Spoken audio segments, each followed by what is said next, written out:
There is a profound and quiet exhaustion settling over the working population right now. You can see it in the eyes of the people commuting to work. You can hear it in the conversations at the grocery store. And you probably feel it in the pit of your stomach when you sit down to review your finances at the end of the month. You are doing everything society told you to do. You studied hard, you got the degree, you secured the job, you show up early, you stay late, and you try to be responsible with your money. By all the traditional rules of the game, you should be pulling ahead. You should be feeling a sense of accumulating security. Instead, you feel like you are sprinting on a treadmill that someone else controls, and that treadmill is steadily increasing its speed. You are running as fast as you humanly can just to remain in the exact same place. And the terrifying realization that keeps you awake at night is the knowledge that if you stumble, even for a moment, you will be thrown off entirely. I have analyzed the invisible machinery of global wealth. I have studied how capital is accumulated, how financial fortresses are built, and how the middle class is systematically stripped of its economic power. I am telling you today with absolute mathematical certainty that you are not crazy, and you are not failing because of a lack of effort. You are exhausted because you are trapped in the middle-class mirage. The rules of wealth creation were fundamentally rewritten over the last several years, but the architects of the new economy forgot to send you the memo. The strategies that guaranteed a comfortable life for your parents and grandparents in the late 20th century are no longer just outdated. In the economic environment of 2026, those same strategies are actively toxic. If you continue to play by the old rulebook, you are guaranteeing your own financial destruction. Today, we are going to tear down the mirage. I am going to expose the 6 devastating societal lies that have been programmed into your mind since childhood. Lies designed to keep you functioning as a highly productive, heavily indebted gear in a machine that enriches someone else. This will not be a comfortable conversation. It will challenge your deepest assumptions about what it means to be safe, what it means to be successful, and what it means to actually own your life. But if you have the discipline to stay with me until the very end, I will give you the exact blueprint to step off the treadmill. I will show you how to transition from a victim of the mirage to an architect of your own sovereignty. Let us begin by dissecting the lies that are keeping you broke. Lie number 1, the illusion of the safe paycheck. From the moment we enter the education system, we are conditioned to seek the holy grail of the middle class, the safe, secure, salaried job. We are told that if we trade 40 hours of our week to a corporation, we will be insulated from economic chaos. In 2026, the concept of a safe salary is a mathematical hallucination. To understand why, you must understand the difference between currency and wealth. The money you receive in your paycheck is currency. It's a piece of paper or a digital digit on a screen that represents a claim on human labor and resources. But the global supply of this currency has been expanded at a rate that defies all historical precedent. Governments have printed trillions of dollars, pounds, and euros to finance staggering deficits. When you print money out of thin air, you do not create new wealth. You dilute the purchasing power of every single unit of currency already in existence. This is inflation. But inflation is too polite a word. It is in reality a silent, unlegislated tax on your life force. When you agree to a fixed salary, you are pricing your labor in a currency that is guaranteed to depreciate. Wages are inherently sticky. When the cost of housing, food, energy, and insurance skyrockets by 10 or 15%, your employer does not immediately walk into your office and offer you a 15% raise to protect your standard of living. Corporations protect their profit margins first, their shareholders second, and their employees last. If you rely exclusively on a salary, you are fighting a war of attrition that you cannot win. Your income walks up the stairs while the cost of living takes the elevator. The wealthy do not rely on salaries. They rely on the ownership of productive assets, businesses, real estate, equities that possess pricing power. When the currency is debased, the prices of their assets adjust upward. They are shielded. You are exposed. Believing a paycheck will save you is the first lie of the mirage. Lie number 2, the hoarder's fallacy, the myth of cash as an investment. This lie is particularly cruel because it preys on the financially prudent. Millions of hardworking people are terrified of the stock market. They view investing as gambling. So they do what they believe is the responsible thing. They save their money in a traditional bank account. They look at their balance, see that the nominal number hasn't gone down, and they feel a false sense of security. In an inflationary environment, cash is not a risk-free asset. Cash is an asset with a guaranteed negative real return. It's an ice cube melting on a hot sidewalk. If you have $50,000 sitting in a savings account earning a 4% yield, but the true rate of inflation, measured by the things you actually need to survive, not manipulated government indices, is running at 6 or 7%, you are actively losing purchasing power every single day. You are paying the bank a fee to slowly erode your life savings. Let me be absolutely clear. You must hold cash for emergencies. A liquidity buffer is essential for your psychological survival and to prevent you from being forced into high-interest debt when disaster strikes. But any dollar you hold beyond your emergency reserve is a dollar that is being silently confiscated by the system. The middle class tries to save their way to wealth. It is impossible. You cannot outsave the printing press. You must transition your mindset from being a hoarder of depreciating paper to being an accumulator of appreciating capital. You must trade the currency for ownership. Lie number 3, the normalization of the plastic lifestyle. The financial industry has executed a brilliant and devastating psychological operation on the modern consumer. They have fundamentally shifted the way people view the cost of goods.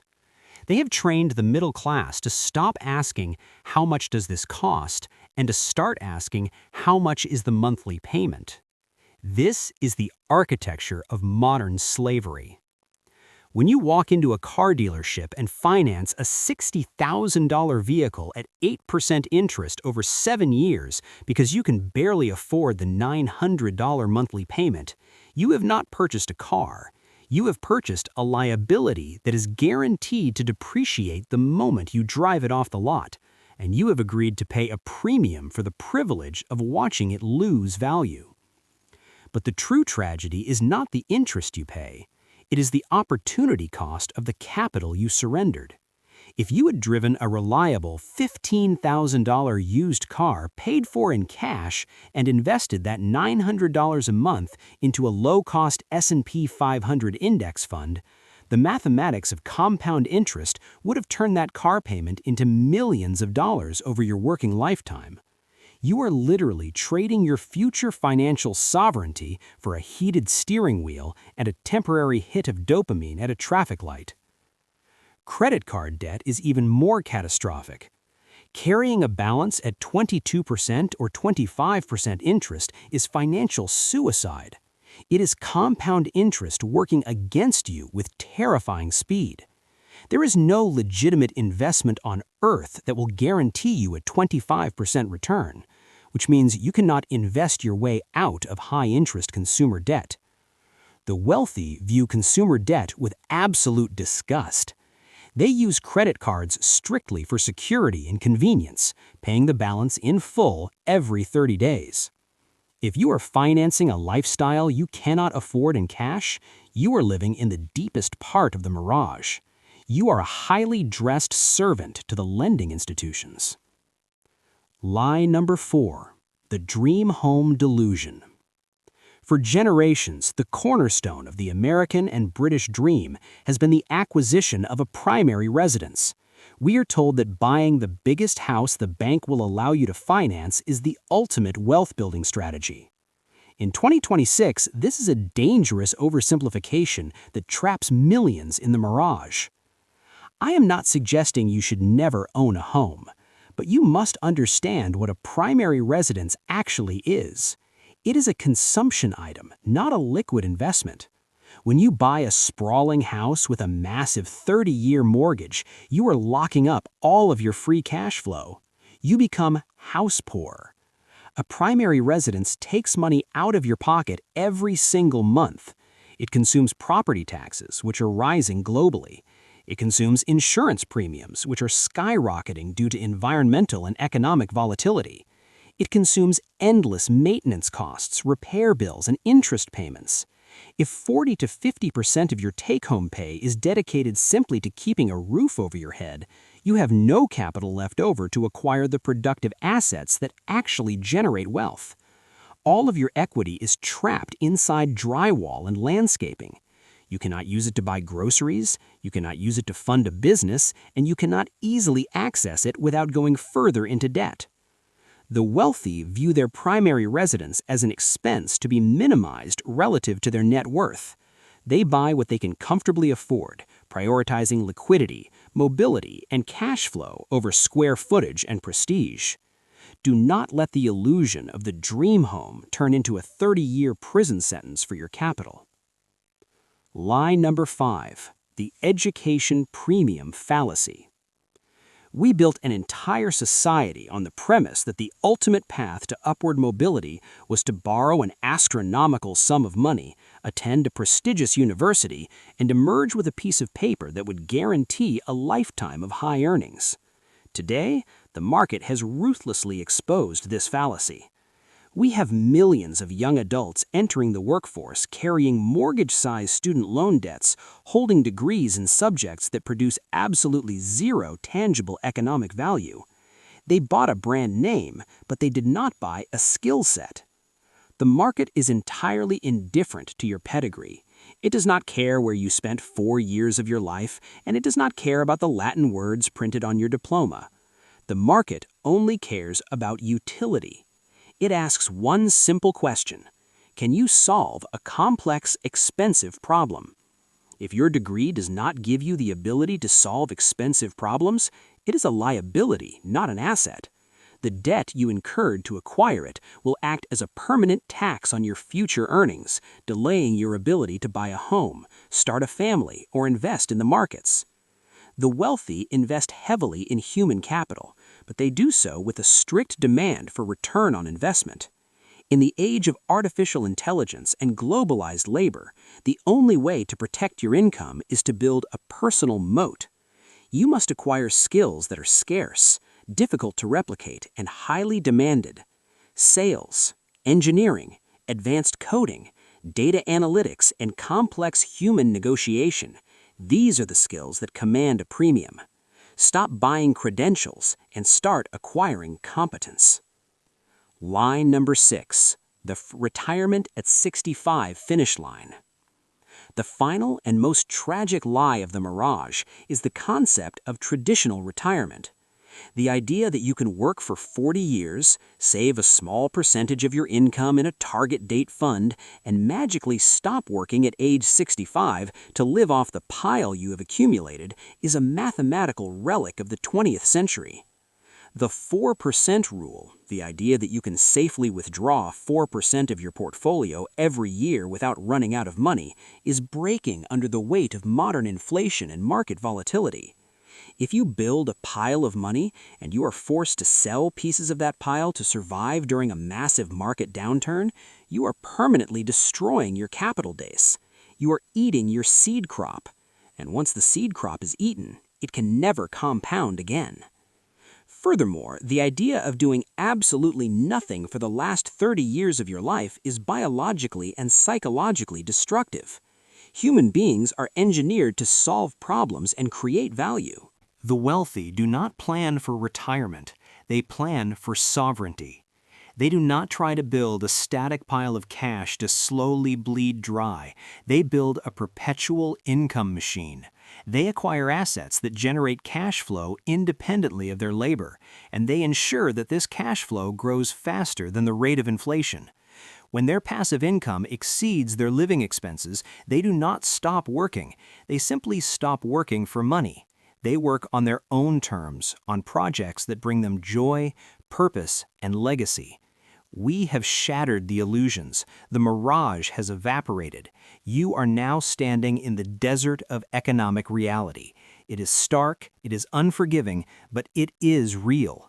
And because it is real, it can be navigated. If you want to survive 2026 and build generational wealth that cannot be confiscated by inflation or corporate enclosure, you must adopt the architecture of the ownership class. You must completely rewire your relationship with money, time, and ego. Here is the precise 6-step blueprint to build your fortress. Step 1. The eradication of the ego tax. Before you can build wealth, you must stop leaking it. The largest leak in the middle-class balance sheet is the ego tax. This is the money you spend to manage the perception of your success in the eyes of people who do not genuinely care about you. You must conduct a ruthless, unemotional audit of your expenses. If you are leasing a luxury car, you return it. If you are wearing designer clothes on a payment plan, you sell them. If you are dining out 4 nights a week because you were too tired to cook, you learn to meal prep. This is not about living a life of misery. It is about reclaiming your capital. Every dollar you free up from the ego tax is a soldier that can be deployed into the markets. You must find absolute peace in looking completely average while you quietly build an invisible empire. Humility is the ultimate wealth-building hack. Step 2. The liquidity moat. You cannot invest from a place of desperation. Fear destroys compounding. Before you deploy your capital into the markets, you must build an impenetrable liquidity moat. Calculate your absolute bare-bones survival expenses for 1 month. Multiply that number by 6. Ideally, multiply it by 12. This money must be placed in a highly liquid, safe vehicle, such as a high-yield savings account or short-term government treasury bills. This money is not an investment. It is your psychological armor.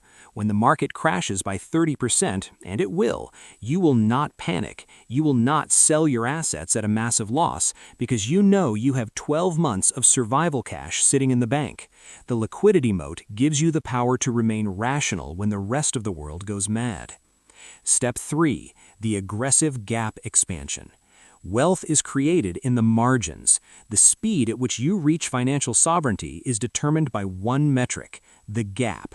This is the mathematical distance between your take-home income and your living expenses. If you earn $100,000 and spend $95,000, your gap is $5,000. You are vulnerable. If you earn $60,000 and spend $40,000, your gap is $20,000. You are a titan in the making. You must attack the gap from both sides. You have already cut your expenses by eliminating the ego tax. Now you must increase your income. You do this by acquiring the high-leverage skills we discussed earlier. Make yourself indispensable. But, and this is the most critical rule, when your income increases, your lifestyle must remain entirely frozen. Do not let lifestyle creep steal your gap.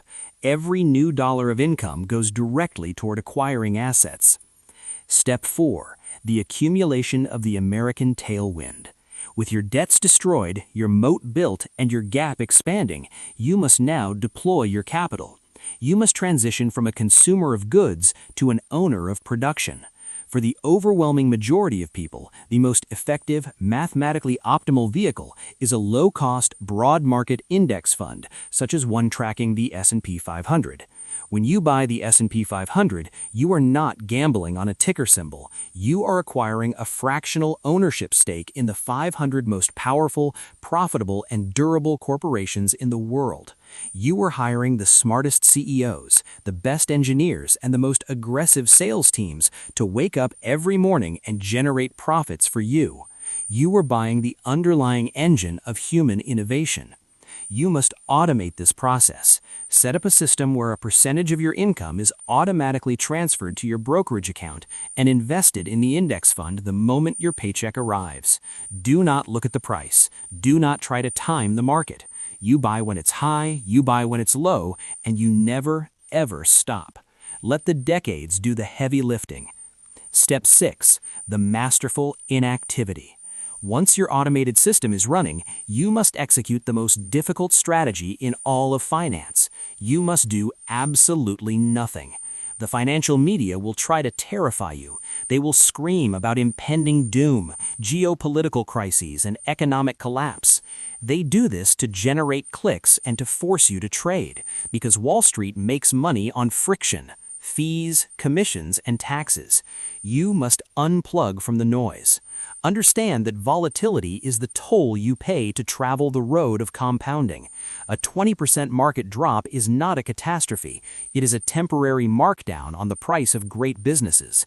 The stock market is a device for transferring money from the impatient to the patient. You must become the most patient person in the room. Let the decades do the heavy lifting. Step 6. The cultivation of true wealth. As your financial fortress grows, you will eventually reach a tipping point. The passive income generated by your assets will exceed your living expenses.